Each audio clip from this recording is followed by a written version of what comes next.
Boa noite a todos. Estou muito feliz de estar aqui hoje com vocês, especialmente para ouvir os meus colegas, o Steve Tully, o Franklin Ferreira, Renato, que já estão por aqui, outros, William, que também já chegou, alguns outros que vão chegar amanhã.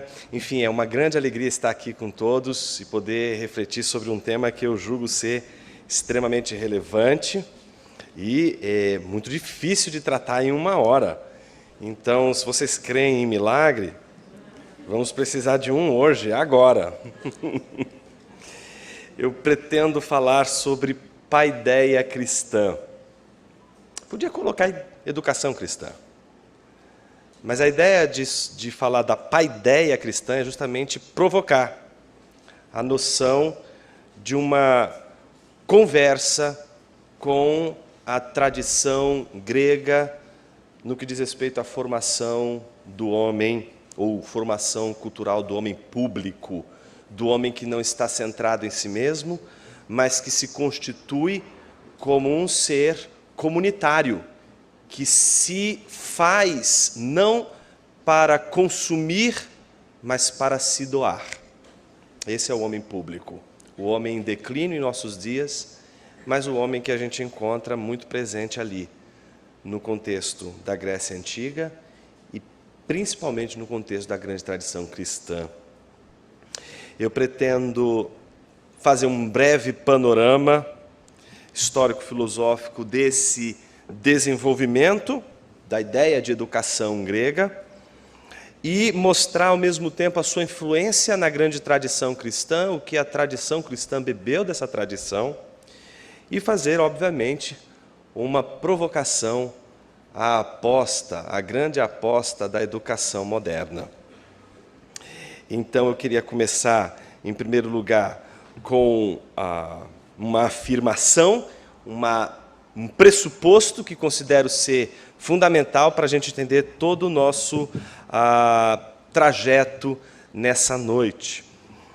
O nosso pressuposto é o seguinte: os gregos ensinaram que a paideia está pautada em três pilares. Três pilares. Quais são esses três pilares? Primeiro, um pilar lógico, que é o chamado pilar da verdade. Ou seja, a educação de um homem se faz no conhecimento do que é a verdade, do que é verdadeiro. E por isso pressupõe lógica, por isso pressupõe persuasão, por isso pressupõe conhecimento. Não somente isso. A paideia grega ensinou que o homem, para ser formado e educado, ele precisa também constituir-se a partir do entendimento do que é justo, portanto, da justiça, o aspecto ético da formação cultural e pedagógica, se pudéssemos dizer, desse homem grego.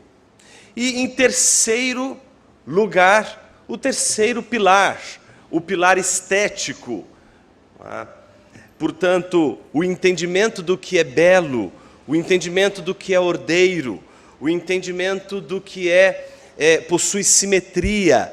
Então, esses três pilares, verdade, justiça e beleza, constituem os três elementos fundamentais da formação deste homem grego.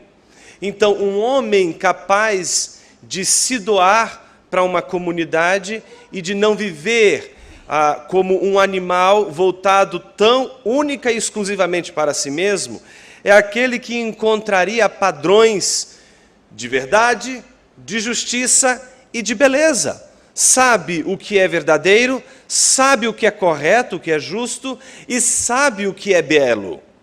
Mas como as pessoas podem saber o que é verdadeiro, justo e belo? Para os gregos antigos, ou aquilo que se convencionou chamar de a Grécia arcaica, esse padrão de beleza, de justiça e de verdade era constituído basicamente pelo aspecto religioso. os primeiros formadores, se a gente pudesse dizer assim, não é, daquilo que se constituiu esses 3 pilares da educação grega, eram os chamados mestres da verdade, os chamados aedo, que em geral se traduz como poeta. Quando a gente traduz os poetas gregos, e a gente precisaria lembrar de nomes como, por exemplo, Homero, Hesíodo, Homero com a sua Ilíada, Odisseia, Hesíodo com o seu trabalho em Teogonia, né, que é o estudo da origem dos deuses, ou a Cosmogonia que ele escreve, que são os trabalhos e os dias, tratando do surgimento do universo. Estes eram chamados de poetas.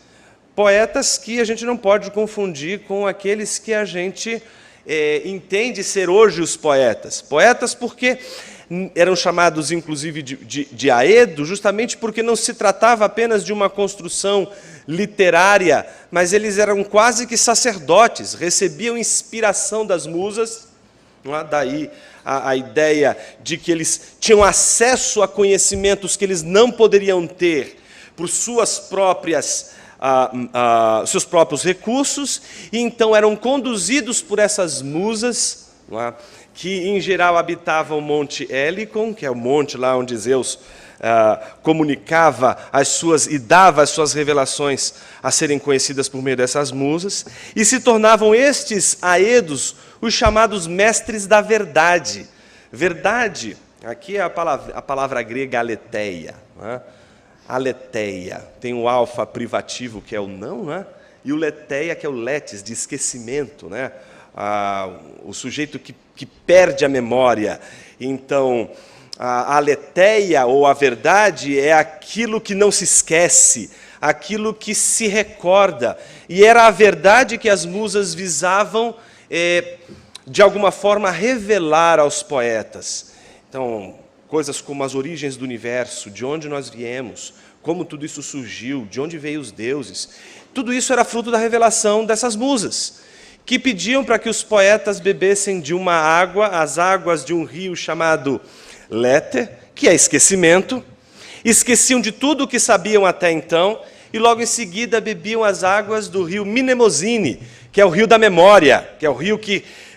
Por isso a gente usa a palavra recurso mnemônico, que traz a memória, que faz a gente lembrar. E ao tomar das águas do rio Mnemosine, então eles lembravam desses idos que homem nenhum tinha testemunhado, e, portanto, contavam a história da origem dos deuses e da origem também do cosmos, a origem do universo. Eram com base nessas revelações, essas revelações dos deuses, que eles sabiam o que era verdade, eles sabiam o que era justo, eles sabiam o que era belo. Por exemplo, não só do ponto de vista da questão lógica ou do ponto de vista da justiça, mas do ponto de vista estético.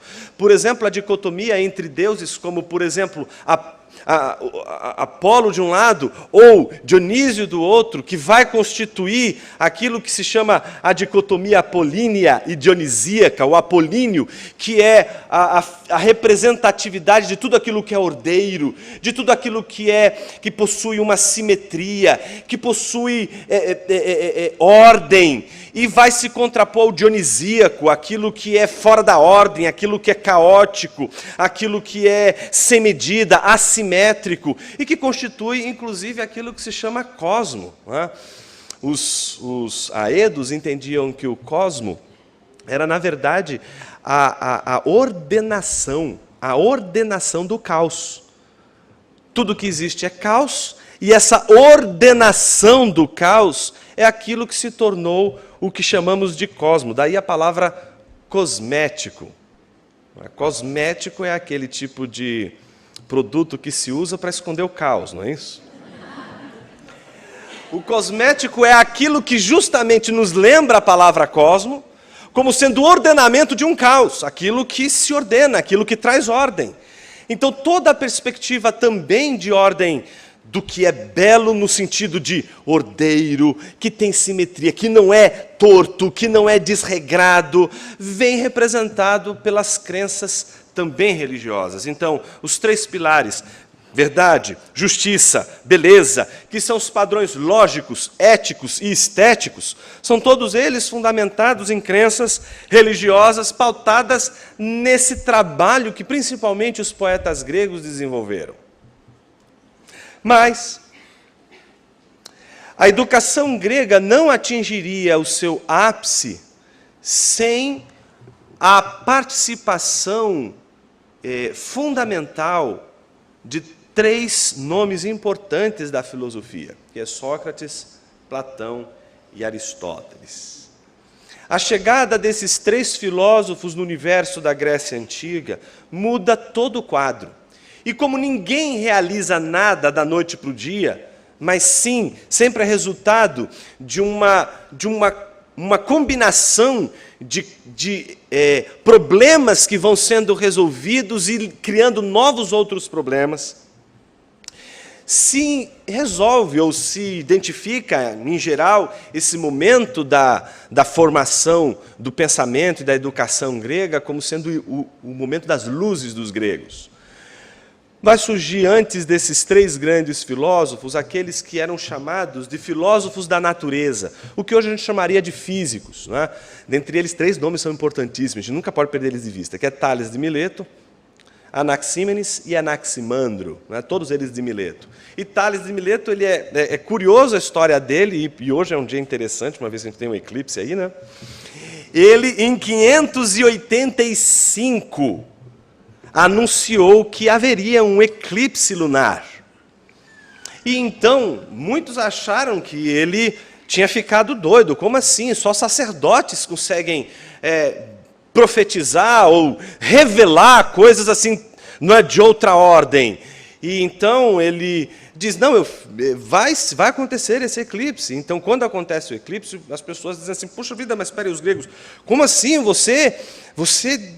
Como você descobriu isso? Quais foram as musas que revelaram isso para você? Diz, não tem musa nenhuma, eu só usei a minha razão, eu só fiz conta, analisei as estrelas, ponto final, fiz os cálculos e cheguei a essa conclusão. Então, a partir de Tales de Mileto, começa um movimento que vai modificar esse aspecto da formação e da educação entre os gregos. Em vez de se pautarem tão somente no aspecto religioso, eles vão começar a buscar o entendimento da realidade a partir de uma explicação que não seja religiosa, que não seja uma espécie de recurso à revelação das musas, que eles possam simplesmente fazer cálculos, que eles possam se pautar em matemática, que eles possam se pautar em astronomia, que eles possam se pautar em análise das estrelas, que eles possam se pautar em análise daquilo que está diante deles e, a partir dessa análise, chegar à sua conclusão e fazer as suas prospecções. Tem uma história muito interessante que Aristóteles conta lá na Metafísica, se não me falha a memória, sobre Tales de Mileto, que uma escrava, e escravos, vocês sabem, na Grécia Antiga eram considerados pessoas sem alma, sem capacidade de alcançar a verdade, justiça e beleza. Não tinham essa capacidade, os escravos não tinham essa possibilidade. E uma escrava, né, certa vez, viu Tales de Mileto tropeçar num buraco, porque estava olhando muito para cima, e essa foi a maior representação do filósofo na Grécia Antiga. O sujeito que fica olhando para as estrelas, para as alturas o tempo todo, mas não consegue olhar para a realidade e cai no buraco. E tem a escrava rindo da cara dele. Não é? Então essa é a figura que se tem de Tales de Mileto e desses filósofos da natureza que estão focando na natureza, focando no mundo ao seu redor, estão analisando as coisas, estão tentando explicar as coisas, mas sem recorrer mais à revelação das musas. Só que eles só conseguem explicar fenômenos naturais, como, por exemplo, o eclipse lunar. Eles não conseguem lidar ainda com questões que envolvem, por exemplo, esses 3 fundamentos importantes para o espírito humano, que é a verdade, a justiça e a beleza. Para isso é preciso ir além das coisas da natureza, precisa ir além das ciências naturais e conhecer aquelas que seriam as fontes de saber do espírito humano. E então é aí que entram esses 3 grandes e importantes filósofos. E o primeiro deles, que é Sócrates, faz uma reviravolta nesse contexto dos chamados pré-socráticos. Eles não sabiam que eram pré-socráticos, né? Mas eles chegam num contexto, eles estão fazendo um trabalho que não é o trabalho que Sócrates vai fazer. Sócrates vai perceber que eles estão desenvolvendo toda essa pesquisa, mas existem outros elementos que são importantes. E esses elementos que travam uma discussão importante no aspecto comunitário são os elementos que dizem respeito ao que é o ser humano. E aí a gente descobre o nascimento daquilo que a gente poderia chamar de, ou consolidação da educação grega, que é a passagem do conhecimento da realidade por meio tão somente da análise da natureza para a análise do espírito humano. É a passagem da natureza para o homem, é a passagem da cosmogonia para a antropologia. E aí Sócrates não está mais preocupado, como os seus filósofos, como os filósofos anteriores, com as questões da natureza meramente, mas está preocupado com as questões que envolvem o espírito humano. Ele está preocupado com as questões que definem o que é a verdade, a beleza e a justiça.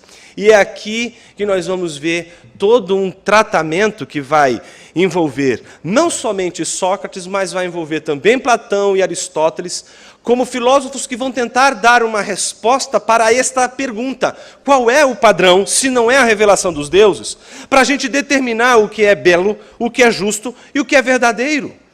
E então eles vão se pautar naquilo que muitos de nós já sabemos, pelo menos aqueles que já conhecem os evangelhos, que é o Logos. A palavra Logos ela é importante porque ela vai ser usada como aquela grande, digamos assim, descoberta do meio pelo qual os homens podem chegar a um fundamento último do que é o correto, do que é certo, do que é verdadeiro, mas também do que é ético e do que é belo.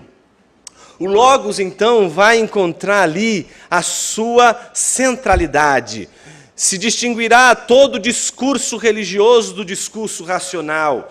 Se distinguirá todo discurso sofístico. E aqui o sofístico é o discurso meramente baseado na retórica, que pode convencer as pessoas, não é? Sem que tenham razão. Um exemplo típico desse sofismo, ou dessa perspectiva sofista, são os sofistas, né?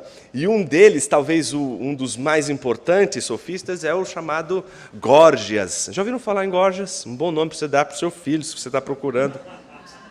Aí uma lista de nomes interessantes. Górgias escreveu um tratado, esse tratado já existe em português, você pode digitar lá, Elogio a Helena. Conhece a Helena? Aquela que provocou toda a guerra de Troia, lembram dela? Então, muito íntima nossa. Helena é uma figura importante na guerra de Troia, porque ela é retratada como a causa de tudo aquilo. Então, Górgias escreveu Elogio a Helena, só que ele escreveu de uma maneira muito interessante. Ele quis ali ensinar retórica, e para ensinar retórica e o poder da persuasão, mostrar o poder da persuasão, ele se dedica a defender Helena e mostrar para o seu leitor que ele está equivocado em achar que Helena é a grande culpada da guerra de Troia. E olha, eu posso garantir para você, você vai ler os primeiros parágrafos e você vai começar a se arrepender de tudo aquilo que você pensou de Helena. Você começa a ficar com pena da Helena. E você fala assim, coitadinha, como é que fazem isso com essa pobre alma? Até que no meio do argumento, você já está assim, fazendo campanha para Helena. Ele vira todo o argumento, e ele começa a mostrar como Helena é sórdida. Final, resumindo a ópera, você vai terminar o elogio de Helena odiando ela mais do que você odiava antes de começar. Elogio a Helena. E aí quando você está morrendo de ódio, e ao mesmo tempo dizendo assim, mas caramba, que coisa é essa? Que eu vou do amor ao ódio, do amor ao ódio? Peraí, como é que se resolve essa questão toda? Aí Górgias diz assim, pois bem, meu caro leitor, eu não quero nem dizer para você que ela é boa nem que ela é má. Tudo que eu fiz aqui foi só brincar um pouco com você. Foi mostrar para você como você pode ser levado pela retórica para um lado e para o outro. Simplesmente pelos bons argumentos. Sem compromisso nenhum com a verdade. Então Sócrates vai perceber que existem argumentos tanto que são baseados em argumentos religiosos, como argumentos baseados meramente na retórica, mas ele vai se preocupar com aqueles argumentos que são racionais. Aqueles que, independente da retórica, se sustentam pela sua verdade, pelo seu padrão de justiça, pelo seu padrão de beleza. Tanto é assim que é com essa base, com base nessa crença, isso a gente vê principalmente na carta 7ª de Platão, como também na apologia de Sócrates que Platão vai escrever, a defesa clara que Sócrates vai fazer de que o argumento racional será suficiente para provar a sua inocência quando ele é acusado de ateísmo porque ele não acreditava na multiplicidade dos deuses, mas apenas na existência de um único Deus, e contra a acusação de que ele estava seduzindo os jovens e fazendo com que os jovens se tornassem rebeldes com relação a toda a cidade, coisa que era o contrário. Sócrates havia pregado e sempre ensinou o quanto o respeito à polis, o respeito à cidade precisava ser levado em alta consideração. Tudo isso só é verdade porque Sócrates é aquele que vai mostrar que a educação grega baseada no logos é aquela que forma o homem público, o homem que não vive pensando só em si mesmo, mas o homem que espera viver na sociedade, na comunidade, como alguém que vai se doar. E por isso faz parte de um contexto em que, se preciso for, ele vai se submeter à polis, ainda que a polis resolva condená-lo sob um processo injusto. E é isso que acontece com Sócrates. Quando os seus discípulos, quando ele está preso, depois de ser condenado a tomar ali a cicuta, e os seus discípulos, e dentre eles provavelmente Platão está ali presente, né, eles preparam uma espécie de fuga para Platão, para Sócrates. Sócrates diz: não, eu não vou fugir.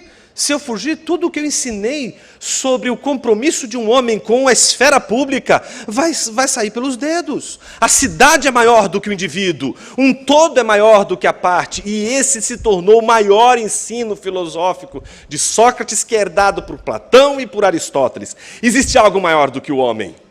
Existe algo que é superior ao homem. Existe um comprometimento maior. O homem é só uma parte, e por isso a filosofia e a educação grega é baseada sempre numa relação entre todos e partes. E o grego sempre está preocupado com um todo.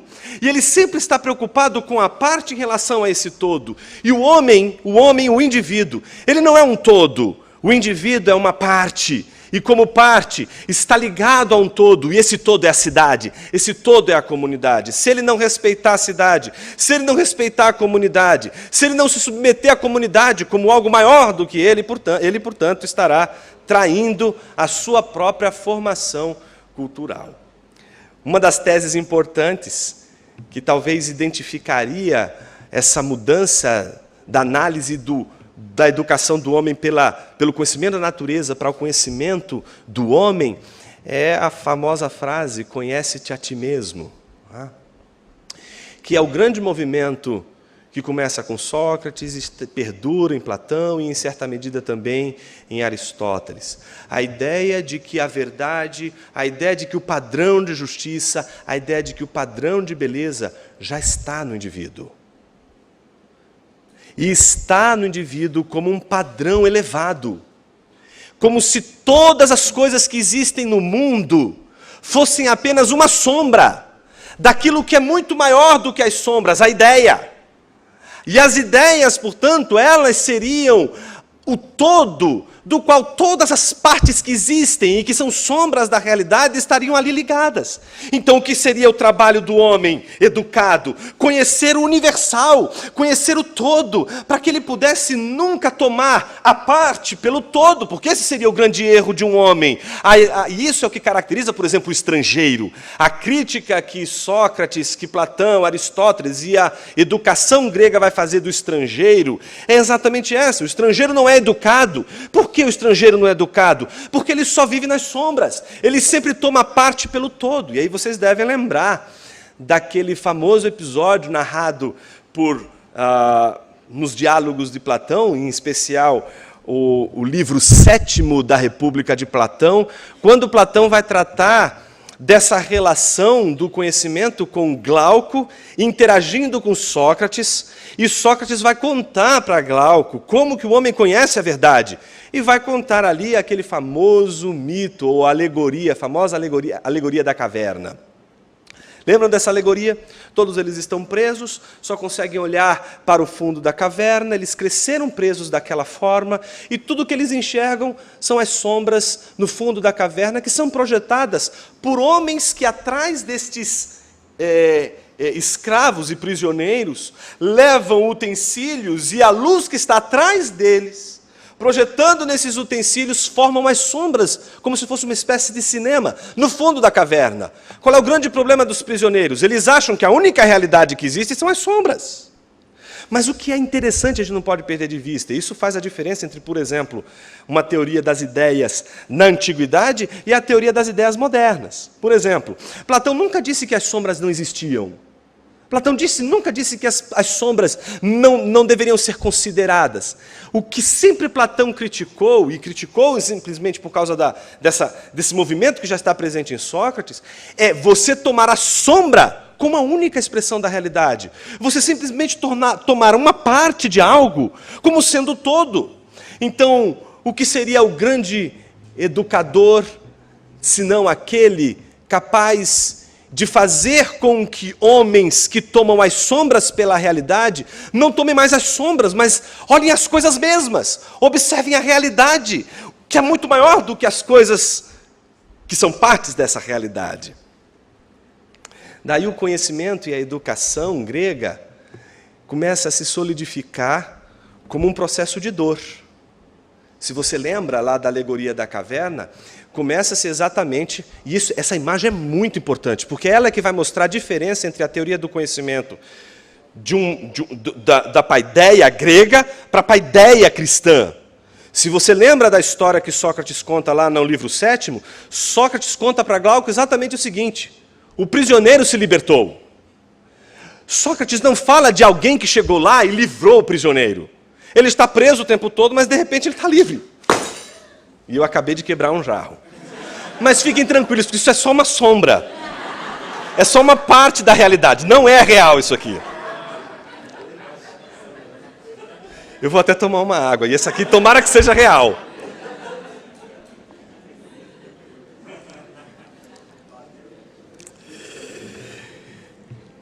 Então, quando Sócrates conta a história lá, ele conta a história do prisioneiro que se liberta. Simplesmente ele se livra. Ninguém sabe como ele se livrou, mas ele se livra. E aí 2 movimentos acontecem ali, que são os 2 movimentos que caracterizam a educação do homem grego. 2 movimentos. Ele se vira, e quando ele se vira, ele faz um movimento que ele não está acostumado a fazer, sente dor. Então a primeira coisa, conhecer dói. Não tem uma relação de prazer inicial, mas tem uma relação de dor. Tem gente que quer assim, eu vou agora estudar educação clássica, vou abandonar esse método que existe hoje como pós-moderno, que é medíocre, idiotiza o homem, então agora eu vou estudar as artes liberais. E aí o sujeito quer ler Aristóteles com um sorriso no rosto. Não, meu filho, você vai ler Aristóteles com lágrimas nos olhos. Você vai sofrer para ler Euclides, você vai sofrer para ler Tucídides, você vai sofrer para ler Homero. Não vai ser fácil, vai doer, e vai doer muito. Você vai ler um parágrafo e a sua sensação é, meu Deus, do que se trata? Você naturalmente vai se sentir o pior de todos os homens. Você vai se sentir um baita ignorante. Que bom, você conheceu o segundo passo da educação grega. Ele sente a dor porque ele não está acostumado a ler. E tem gente que acha assim, né? Eu vou começar a ler e já vai gostar na primeira. Mas fica tranquilo. Quando você começar a gostar de ler, já passou aí uns 3.000 livros. Aí quando você está acostumado a fazer aquele movimento, você se depara com o segundo obstáculo, você depara com a luz. E aí, o que a luz faz com o prisioneiro? É a sensação de todo aquele que começa a ler um pouquinho e diz assim, por que ninguém falou nada disso para mim antes? E aí se depara com a sua ignorância e fica desesperado. Meu Deus. Aí começa a comprar livros, e livros, e livros, e livros. E o cara fica ensandecido, a esposa não sabe o que faz. Acho que eu vou levar ele para um psicólogo para tratar, porque deve ser alguma coisa. O que é isso? O cara chega todo dia com livro e agora está tirando escondido. Você tem que ser revistado dentro da sua casa, você chega assim, você fala assim, peraí, você está andando meio torto, o que acontece? Nada não, Benzinho, vira de costas, aí está aqui caramba, você virou um corcunda de Notre Dame, o que é isso? Você tenta fazer, por quê? Você está querendo correr atrás do prejuízo, você ainda não descobriu que o saber é tijolinho por tijolinho, vai demorar, dói ter que esperar. Você está acostumado com as coisas muito rápidas. E o saber resiste à pressa. Por isso dói, porque a gente é muito apressado. Aí a primeira lição que a gente descobre é que a gente não vai conseguir ler aqueles 300 mil livros que a gente tem. E sabe o que é pior de tudo? Aquele visitante, amigo seu, que chega na sua casa e você todo feliz. Olha a minha estante de livros. Né? Todos ali, tudo separado, trivium e quadrivium. Aí ele faz aquela pergunta fatal. Você já leu tudo isso? Bom, enfim, vamos deixar isso de lado. O fato é que o sujeito olhou para a luz e ficou imediatamente cego, porque é essa a primeira sensação, a de ignorância. O conhecimento não começa com saber, mas começa com a constatação da ignorância. Daí aquela famosa frase, só sei que nada sei, que meus alunos adoram usar essa palavra no dia da prova. Professor, eu só sei que nada sei. Aí eu digo para ele assim, só que Sócrates falou isso depois de ter conhecido tudo o que precisava conhecer. Então você só pode falar isso depois de você ler tudo o que você tem que ler. Aí você pode ler, eu sei o que eu não sei. Eu tenho a consciência da minha ignorância. E aí qual é o trabalho desse prisioneiro que consegue enxergar as coisas e agora ele vê o todo e não mais as partes? E não mais confunde as sombras com a realidade? Ele vai ser um missionário, quer dizer, ele vai voltar para a caverna, não é isso? E ele vai tentar libertar os outros prisioneiros. E como ele vai tentar libertar os outros prisioneiros? Você lembra como que Sócrates narra? Ele não narra dizendo assim, gente, existe um outro mundo, e ele chega lá com uma faca cortando a corda de todo mundo, sejam livres! Não. Como que ele tenta libertá-los? Pelo discurso, falando para eles. Dizendo, o mundo não se reduz às sombras. Mas parece que tinham homens que não gostavam dessa ideia. E é claro que essa alegoria está se referindo, inclusive, à experiência que Sócrates viveu. E que ameaçaram aquele prisioneiro que tinha conhecido a realidade de que ele se calasse, sob pena de ser assassinado. Ora, essas pessoas só poderiam falar isso e só poderiam assassiná-lo se elas estivessem livres. É como se elas estivessem ali, não mais porque estão acorrentadas, mas porque a prisão já é o seu maior conforto. Por isso, a maior prisão de um indivíduo não são as suas correntes, mas é o conforto. E as sombras confortam, porque a sombra exige de você um conhecimento medíocre, mínimo, e você vai conseguir viver só com as sombras. O problema é que as sombras não te ajudam a descobrir o que é a verdade, o que é a justiça e o que é a beleza. Nossa história vai agora sofrer uma mudança radical. Chega no nosso cenário nada mais, nada menos do que Jesus Cristo, Agostinho e Tomás de Aquino. Se de um lado a gente tem a educação grega com todo esse perfil que eu apresentei agora, a gente vai ver algo diferente acontecendo no contexto da grande tradição cristã. A começar por aquele que seria a razão de toda a fundamentação dessa educação. Se Sócrates é aquele que fundamenta essa educação grega, que influenciou tanto o Ocidente, e ele sequer escreveu algum livro, a mesma coisa parece acontecer com Jesus, que sequer escreve um livro, que sequer produz uma bibliografia que pudesse garantir aos seus seguidores a resposta a todas as suas dúvidas. Mas, diferente de Sócrates, e isso faz toda a diferença, aquele que agora estabelecerá o fundamento do conhecimento e da educação é Ele mesmo Deus. E a revelação que antes foi jogada e descartada como sendo algo que obedece a uma outra esfera, agora é tratada como fundamento do conhecimento da verdade, porque ele mesmo diz que ele é a verdade. E o mais curioso de tudo é que Cristo, pelos evangelhos e pelos próprios apóstolos, é considerado aquilo que os gregos chamavam de fundamento que explicava e que dizia o que era a verdade, a beleza e a justiça. Jesus era o Logos. João capítulo 1, versículo 1 diz: Enarque en ho logos, kai he logos, en proston theon, kai theos en ho logos. No princípio era o Logos. E o Logos estava com Deus, ou em relação a Deus. E o Logos é Deus. Ele é o Logos, ele é o Logos encarnado. Ele é aquilo que os gregos buscavam como o princípio de conhecimento e de sabedoria, mas agora, diante deles, Jesus é Deus, Jesus é o fundamento do conhecimento, e Jesus é aquele que, pela obra do Espírito, liberta o homem para o conhecimento da verdade.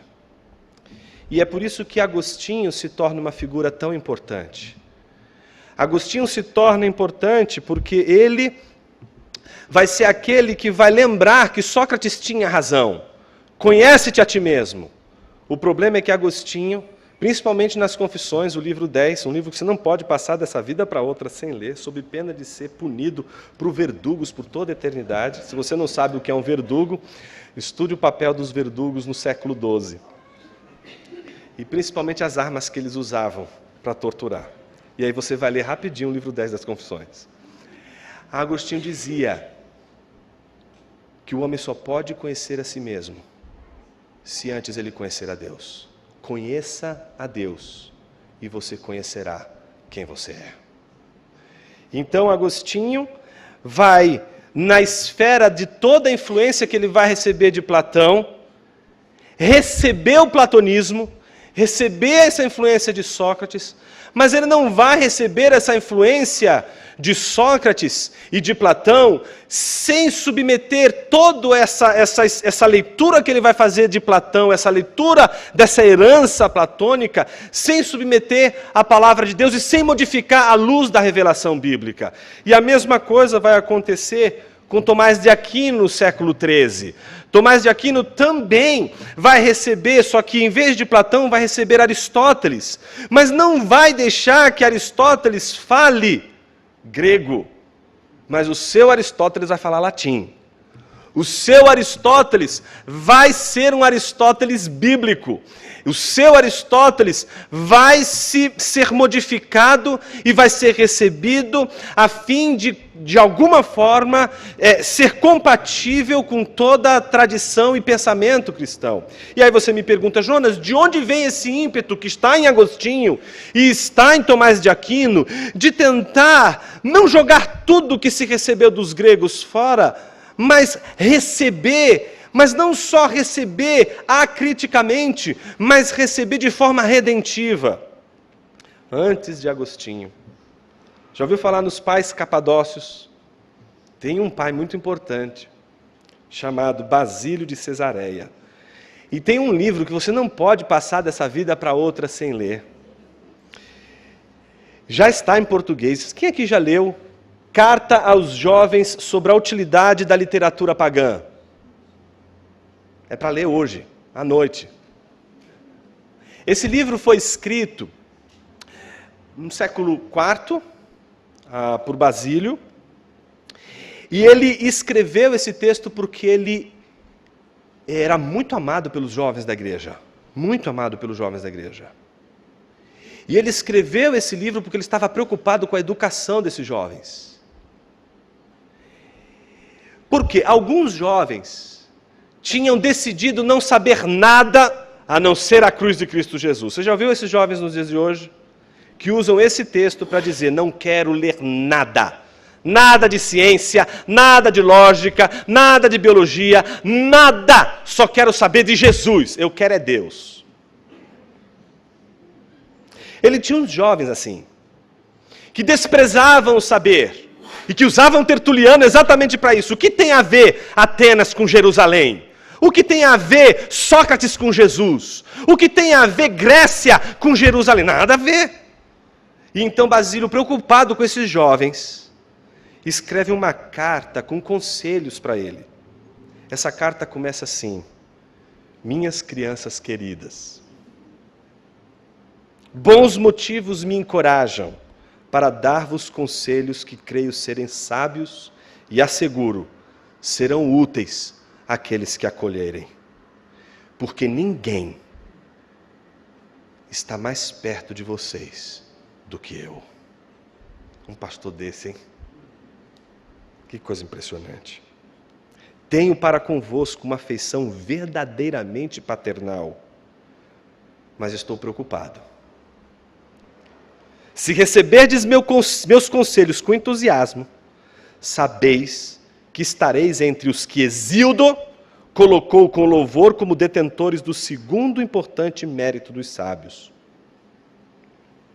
Mas qual é o primeiro? Primeiro mérito: enxergar por si mesmo aquilo que é o melhor a ser feito.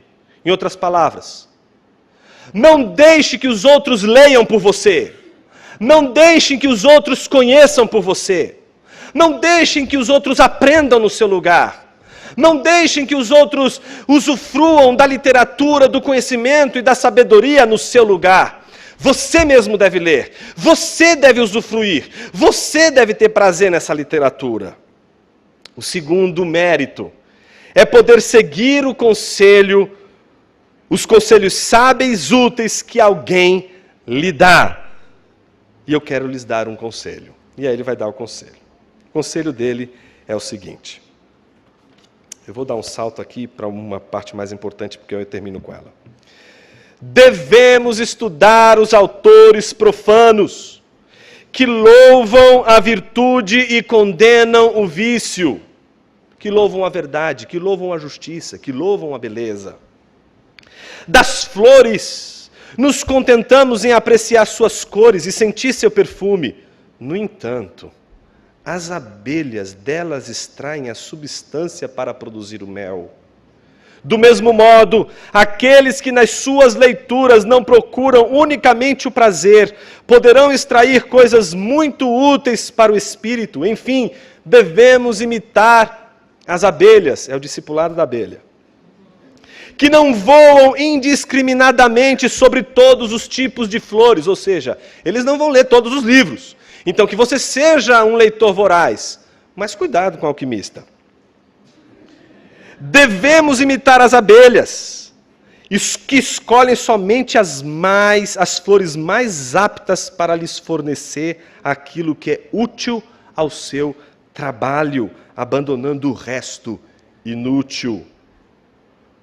Faremos o mesmo se formos sábios, após escolher nesses livros tudo aquilo que é precioso para o conhecimento da verdade. E ele conclui dizendo o seguinte: devemos nos iniciar nas letras profanas antes de se empenhar no estudo das coisas sagradas. E aqui alguns irmãos ficam com o cabelo em pé. Como assim? Sabe por quê, meus irmãos? Alguns seminaristas, eu vou falar, já que ele tocou na questão dos livros sagrados, alguns seminaristas, eles acham assim, porque eles são educados de acordo com essa mentalidade pós-moderna. O problema é método. Os caras são tarados por método. Eles querem método. É método para crescer na igreja, método para entender, método para aprender, 7 passos para isso, 8 passos para aquilo. Então eles querem um método. Então eles querem um método para ser um bom pregador. E eles acham o seguinte: na aula de homilética, ou a arte de preparar o sermão, o professor deve me dar um método. E eu, aplicando esse método, vou fazer um bom sermão. Vou fazer exegese do texto, vou fazer uma boa hermenêutica do texto, e pronto. Dali, eu só vou abrir a boca e vai sair aquele sermão maravilhoso. Uma das coisas mais difíceis de inculcar na cabeça desses seminaristas é que eles podem saber grego e hebraico, mas se eles forem vazios, eles não vão conseguir ler a Bíblia com profundidade. Porque você só lê se você for profundo o suficiente para ler a Bíblia. É a tua formação, a tua formação educativa, formativa, que vai te permitir enxergar com mais profundidade ainda o texto bíblico. Se você é carente de formação, você vai ter dificuldade, sim. Você vai enfrentar dificuldades em analisar o texto. E o pior de tudo, você vai fazer o seminário e vai descobrir que o seminário não adiantou nada. Porque o problema não é o seminário, o problema é você. Você se contentou em enxergar o mundo apenas com seus olhos. E por isso você é tão pobre. A riqueza de um homem está em não aceitar enxergar o mundo com o seu único olho. Tem um livro do C.S. Lewis, que é um experimento literário. Lá no final, ele fala sobre ler livros. E no final, ele diz uma coisa muito interessante. Ele diz assim: não é que as pessoas que não leem livros são pessoas indignas. Elas são dignas, mas elas poderiam ser pessoas melhores. Porque pessoas que leem livros, elas descobriram que elas não querem enxergar o mundo e a realidade só com seus olhos. Então elas tomam emprestado os olhos dos outros. Ah, como eu lamento que as abelhas não tenham escrito livros. Como seria divertido enxergar o mundo pelas lentes de uma abelha, ou de um rato, ou de um cão. Ah, como é pobre um homem que quer ler o mundo só com seus olhos. Um homem que lê livros é 1000 homens e permanece um só. É interessante como isso já está na base da preocupação dos pais da igreja. A gente está falando de um pai muito anterior a Agostinho e que está preocupado com aquela comunidade cristã que na sua boa parte contava com artesãos, contava com pessoas muito simples. Mas parece que toda a preocupação desses pais, desses líderes da igreja, não era só em fazer com que eles conhecessem o Evangelho, mas que a cada leitura que eles fizessem do Evangelho, eles pudessem ver a beleza do Evangelho como um olhar para tudo que existe. E então é como se Basílio quisesse convidar todos aqueles jovens ao seguinte: Deus deu para vocês um olho, e esse olho é o Evangelho. Por que vocês não leem todas as obras e tudo à volta de vocês com esses olhos? Leiam livros. Então assimilem apenas aquilo que edifica, e o que não edifica, vocês simplesmente rejeitam. E foi isso que Agostinho, o que Tomás fizeram. Todo esse processo que começa com a Basílio, por exemplo, digamos assim, exortando os jovens a ler livros, eu acho que ele se conclui no século XII, século XIII, com o surgimento das universidades, depois do advento das escolas urbanas. A igreja preocupada em dar conhecimento. Você provavelmente já deve ter escutado algum sujeito infame dizer que a Idade Média é a Idade das Trevas. Desculpa se você foi o sujeito infame.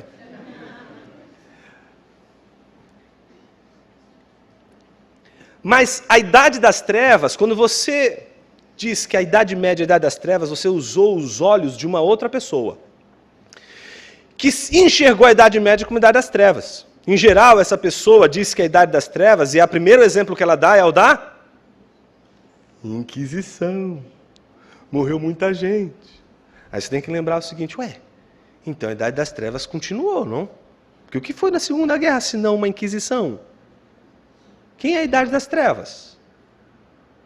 Então parece que a Idade das Trevas não é tão entrevada assim. Mesmo porque a universidade não surge na Idade das Luzes. Aliás, para a Idade das Luzes, a modernidade, falar tudo o que ela falou, ela só falou porque a Idade Média presenteou ela com uma universidade, com uma educação cristalizada e que estava toda ela fundamentada em princípios e uma visão de mundo cristã. Então, quando você vê um jovem, já nos tempos de Tomás de Aquino, e Tomás de Aquino passou por isso, esse jovem, em primeiro lugar, antes de cursar qualquer faculdade, na época eram 3 faculdades, Direito, Teologia e Medicina, antes de escolher qualquer uma dessas 3 faculdades, o que ele precisava estudar antes? As artes liberais, e ele estudava isso aonde? Na Faculdade de Artes. E por que ele ia para a Faculdade de Artes? Porque isso é uma herança dos gregos. Os gregos ensinaram e os cristãos concordaram e receberam isso. Uma pessoa não pode conhecer o particular sem conhecer o universal. Eu não posso conhecer as sombras sem saber o real. E o que é o real, primeiro? São os universais. Onde eu aprendo os universais? Nas artes liberais. É ali que eu aprendo a pensar, é ali que eu aprendo a fazer questões. Você não vai poder estudar teologia, você não vai poder estudar direito, você não vai poder saber estudar medicina se você não souber fazer uma pergunta. Ou seja, a faculdade de artes era uma faculdade que ensinava pessoas durante 3 a 4 anos a aprenderem a fazer perguntas. A gente está muito atrasado, meus irmãos. Porque a gente entra na faculdade achando que sabe fazer pergunta. E é tão interessante porque eles eram treinados a formular perguntas. Quando você pega as sumas de teologia, são várias, existem várias sumas. A suma de teologia de Tomás de Aquino é uma delas. Elas são, como vai dizer muitos estudiosos, Legoff também vai afirmar isso, Jacques Legoff, que ela é uma espécie de fossilização daquilo que eram o frisson das universidades, que eram as disputas acadêmicas. E as disputas acadêmicas eram baseadas em perguntas. Então, se o sujeito estivesse estudando teologia, ele vai fazer a primeira aula de teologia, e ele levanta a mão depois da exposição, depois da lição do professor, e ele faz uma pergunta que não é dialética, ou seja, que não pode ter nem sim nem não. O professor na hora fala assim, olha, pode desmatricular você e volta para a faculdade de arte, você não sabe perguntar. Você tem que aprender primeiro a fazer uma pergunta. Que é mais ou menos o que o seu professor tenta fazer com você quando você tenta dizer para ele o seguinte, professor, eu quero fazer um TCC, eu quero fazer um mestrado. Ele diz assim, você tem um problema? Você diz, professor, eu tenho vários, eu não consigo pagar meu aluguel, estou numa situação difícil, está terrível minha vida. Ele falou, não, criatura, se você tem um problema, se você tem uma questão, ela fala, eu tenho várias. Não, criatura, não são várias, é uma questão. E que questão é essa? É a questão que vai delimitar seu trabalho. Ah, mas e o que eu tenho que fazer depois que eu descubro a questão? Então, você tem que fazer levantar todo o status questione. Você tem que saber tudo o que as pessoas disseram sobre isso.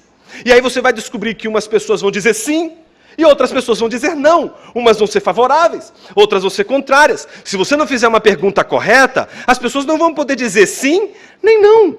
Elas vão simplesmente dizer informações para você. E informações você pode ler nos livros. Então, por exemplo, você pega uma questão importante da Suma de Teologia, que está lá no artigo 7º, questão 84, da primeira parte da Suma de Teologia, que diz assim, se o intelecto ou a mente pode conhecer as coisas sem se voltar para as imagens, para as ideias que tem a mente. Aí ele vai elencar, primeiro, aqueles que são favoráveis, aqueles que dizem, pode sim conhecer pelas imagens que possuem.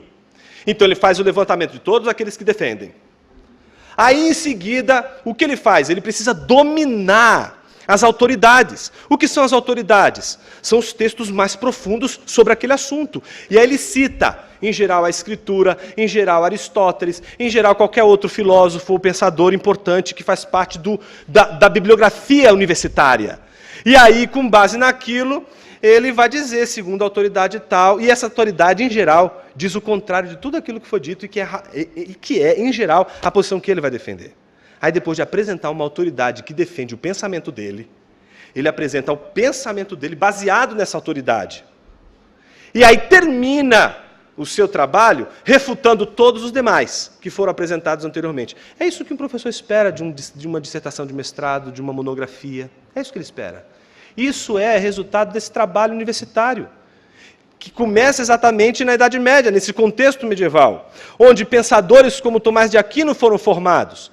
E antes de estudar teologia, e antes de fazer as boas perguntas, Tomás teve que estudar na Faculdade de Artes, e a Faculdade de Artes é constituída daquilo que se chama trivium e quadrivium. O trivium são aquelas 3 artes, retórica, lógica e gramática, ou seja, vai ter que estudar os primeiros e os segundos analíticos de Aristóteles, que trata exatamente da lógica, vai ter que estudar retórica, vai ter que estudar poética, vai ter que estudar o tratado de Tomás de Erfurt sobre gramática e gramática latina, vai ter que estudar o latim para valer, vai ter que estudar retórica para valer e vai ter que estudar lógica para valer. E isso é o que vai ensinar ele a pensar.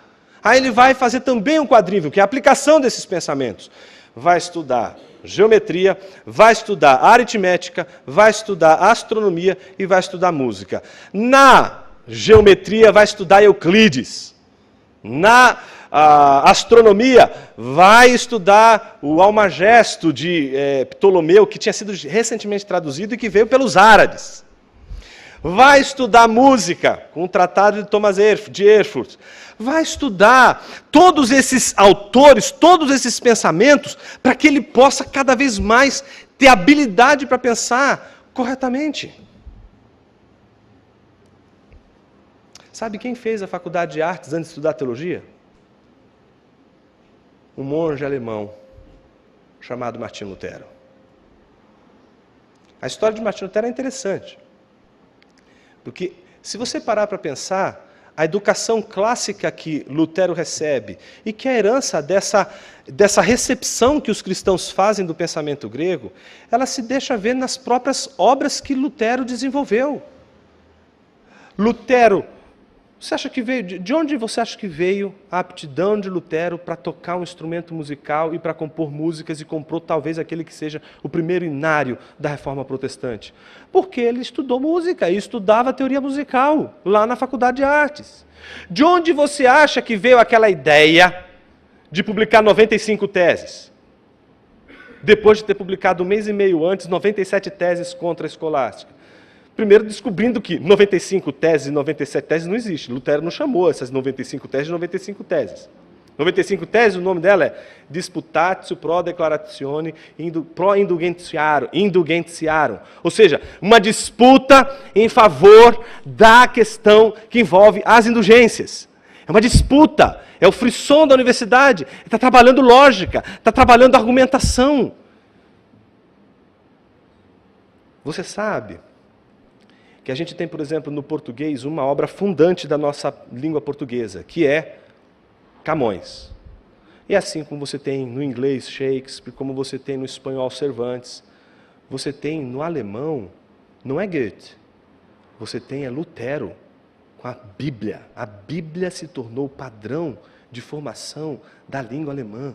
Lutero solidificou a língua alemã. Isso só foi possível porque ele frequentou a Faculdade de Artes, estudou gramática, estudou latim.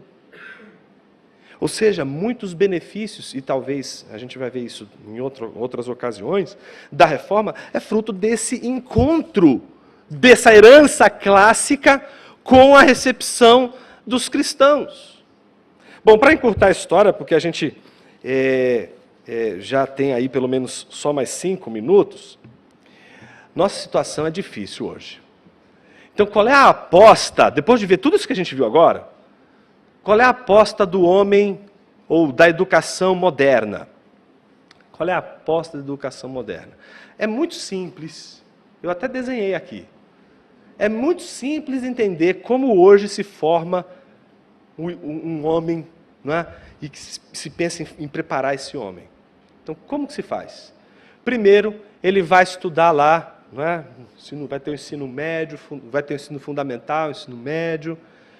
E aí, depois de terminar tudo isso, ele vai descobrir que ele não passa de um candidato à universidade. Desprovido de criatividade, inteligência, não talvez tanta inteligência assim. E aí o papai diz assim, a mamãe diz assim, esse sujeito não vai conseguir ir muito longe. Então ele precisa ir para uma universidade. Então o que se espera? Vou enfiar ele lá na universidade e ele vai se tornar um Einstein. É isso que a gente espera. Mas aí o pior de tudo, por que a gente quer que ele se torne um Einstein? Para poder ir para o mercado de trabalho, ganhar dinheiro. Uma educação que revela o declínio do homem público, que revela o homem de sucesso, o homem do empreendimento, o homem que ganha dinheiro com saber, o homem que se torna,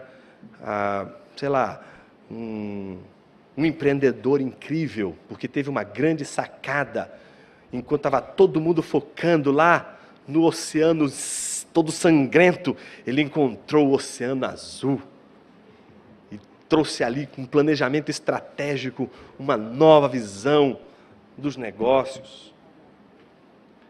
Ele faz todo o seu trajeto de saber para ganhar dinheiro. Eu queria gastar esses 4 minutos que me restam, talvez aqui levantando aquilo que seria um dos maiores problemas hoje, que eu vejo, principalmente no contexto como pastor, numa igreja, com pessoas o tempo todo se preocupando com a sua formação. Hoje vivemos uma crise de formação. E as pessoas acham que a crise da formação de uma pessoa não traz implicações para o seu gozo e para a sua alegria presente. Quantas e quantas pessoas não fizeram essa aposta? O meu negócio é música. E aí, o cara, quando gosta de música, ele já está lascado, né? A não ser que ele seja iluminado, ele não vai conseguir muita grana, não. Então, ele vai fazer o seguinte: para eu fazer o que eu gosto, eu vou, sei lá, fazer medicina, ou eu vou fazer uma outra faculdade que eu julgo ser capaz de me dar recursos para eu fazer o que eu gosto. O cara passa a vida dele inteira trabalhando num troço que não tem nada a ver com ele. E ele fez tudo isso por causa do dinheiro, tudo isso por causa da grana. Ele percebe que isso não o faz feliz, ele não está de bem com o seu trabalho, e ele mal percebeu que essa escolha está tão longe da palavra de Deus, está tão longe dessa grande tradição. Essa grande tradição que encontra tanto os gregos como os cristãos, vem acompanhado da identidade, da busca pelo conhecimento de si, o verdadeiro conhecimento de si. Os gregos estavam tateando no escuro, tentando conhecer eles mesmos pela própria razão. Mas os cristãos descobrem que o conhecimento de si vem pelo conhecimento de Deus. E a primeira coisa que os cristãos descobrem é de que o trabalho não pode ser para o dinheiro, mas para a alegria. Deus é o modelo do trabalho. Ele trabalha. E sabe o que ele vê no final? Puxa, como isso é verdadeiro. Como isso é justo. Como isso é belo. Como é belo isso. Como isso é bom. Como isso é legítimo. Como isso é autêntico. Então Deus descansa. E assim deveria ser o trabalho para o homem. Depois de trabalhar tanto, ele não deveria perguntar quanto que eu ganhei. Ele deveria olhar para o trabalho dele e dizer assim: que coisa maravilhosa, como isso é bonito, como isso é justo, como isso é verdadeiro. Mas não vai faltar pessoas para dizerem para você o seguinte: mas esse discurso não vai encher a barriga dos seus filhos. Mas isso aí não vai ter futuro nenhum. Isso explica porque muitas pessoas se tornam tão medíocres na vida e podem passar a vida inteira como Sísifo. Lembra de Sísifo? Os gregos diziam que Sísifo foi condenado pelos deuses a carregar uma pedra maior do que ele. E ele tinha que carregar essa pedra do sopé da montanha até o cume da montanha. E ele passava o dia inteiro debaixo de um sol escaldante, até chegar no cume da montanha, aquela pedra, que imediatamente rolava até o sopé da montanha. Então, madrugada dentro, ele descia aquela montanha, e quando raiava, o sol nascia, então ele pegava aquela pedra maior do que ele, debaixo de um sol escaldante, rolava ela até o cume da montanha, que por sua vez rolava até o sopé da montanha, e ele, madrugada dentro, descia aquele monte, para no dia seguinte, no nascer do sol, ele pegar aquela pedra maior do que ele, subia aquela montanha, que depois chegando naquela pedra lá no cume, descia, rolava, aí lá depois, no dia seguinte, no nascer do sol, pegava aquela pedra maior do que ele, subia a montanha, Jonas, você está descrevendo o meu trabalho! Isso. É isso que acontece quando a gente não estuda o que é o espírito humano, quando a gente não sabe quem a gente é, quando a gente resolveu deixar alguém ler em nosso lugar, comer em nosso lugar e decidir em nosso lugar. Isso acontece todas as vezes que você negocia a maior e mais importante tarefa dada ao homem, a tarefa de formar a si mesmo, não para si mesmo, mas formar a si mesmo, para doar-se, para transbordar. Então, me parece que o que nos sobrou foi isso aqui, De um lado, Descartes, dizendo para você o seguinte: esquece esse negócio de trívio e quadrívio, o importante é o método. Tudo se reduz ao método. E como que se resolve os problemas na universidade e na vida? Como uma equação. Lembra quando você fazia equação como que era? Você está diante de um problema matemático, o que você tem que fazer? De forma cartesiana. Primeira coisa, analisar, dividir o problema em várias partes, não é isso? E aí você separa ordenando aquelas operações que seriam as mais difíceis e as mais fáceis. E depois de separar as mais difíceis e as mais fáceis, você começa atacando qual? E resolvendo qual? As mais fáceis. Para das mais fáceis, você resolver as mais complexas. E isso se tornou universidade. Isso se tornou escola, isso se tornou igreja, isso se tornou tudo que a gente faz. Tudo que a gente faz é assim hoje. A gente não pensa mais em universais. A gente só pensa em método. Em método é isso. Qual é o caminho mais fácil primeiro? Primeiro eu tenho que fazer isso.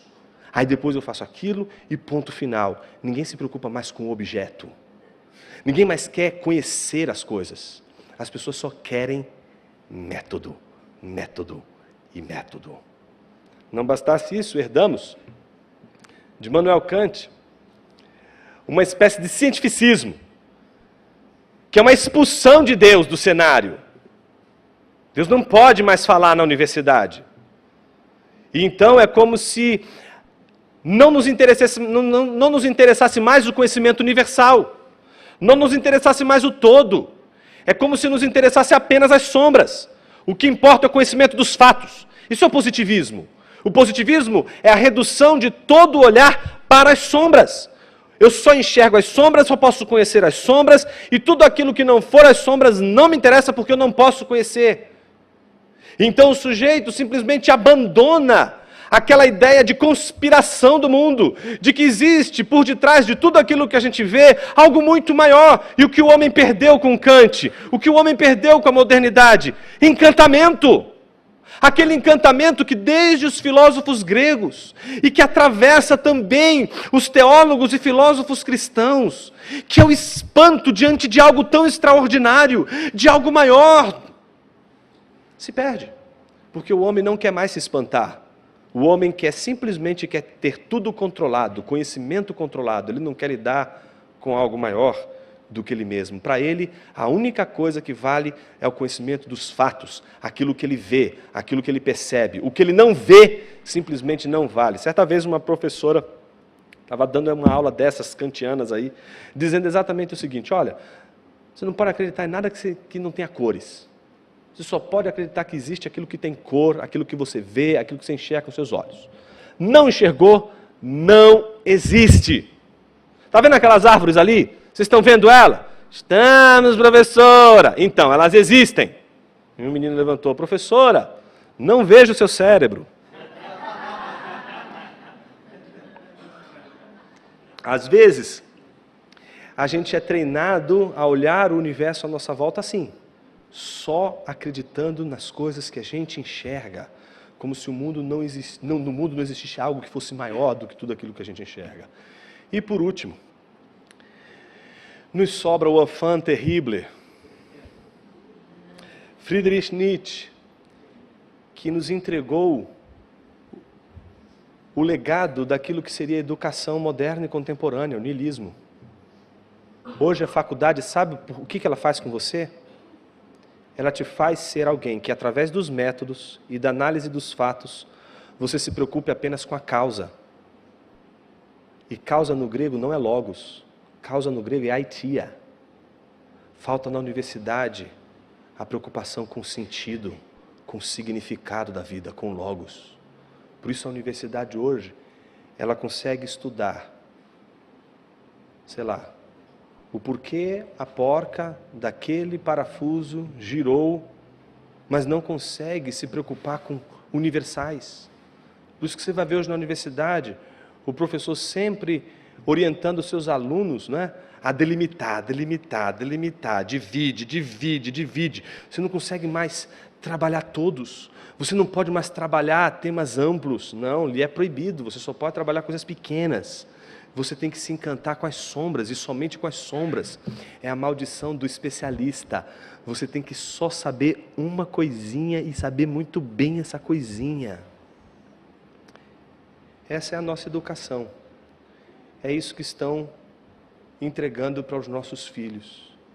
E eu entendo que se a gente veio aqui para essa conferência, é porque a gente não quer que nossos filhos sejam educados com essa mentalidade. E por isso somos nós, não é? Que devemos aceitar a tarefa de ensinar e guiar o filho no caminho que ele deve andar. A Bíblia não diz, entrega para o pastor da tua igreja, entrega para a universidade. A Bíblia diz que o pai deve conduzir o seu filho no caminho que ele deve andar. Essa responsabilidade é nossa. Que Deus nos ajude, que a gente consiga enfrentar os grandes desafios que o ensino contemporâneo nos impõe, com toda essa superficialidade, gerando jovens incapazes de se concentrarem em um parágrafo para ler uma obra de primeira fonte, que fazem simplesmente jovens se interessarem só por almanaque, só por pensamento enciclopédico, só por comentadores, só por obras introdutórias e nunca a leitura dos textos da sua primeira fonte, os textos exatamente tal como eles estão dados e legados aí ao longo dos tempos. Que Deus nos ajude a aceitarmos esse grande desafio. E eu queria encorajar você a ler o Basílio e ficar tão perturbado quanto eu fiquei depois de ler. Muito obrigado, Deus abençoe a todos.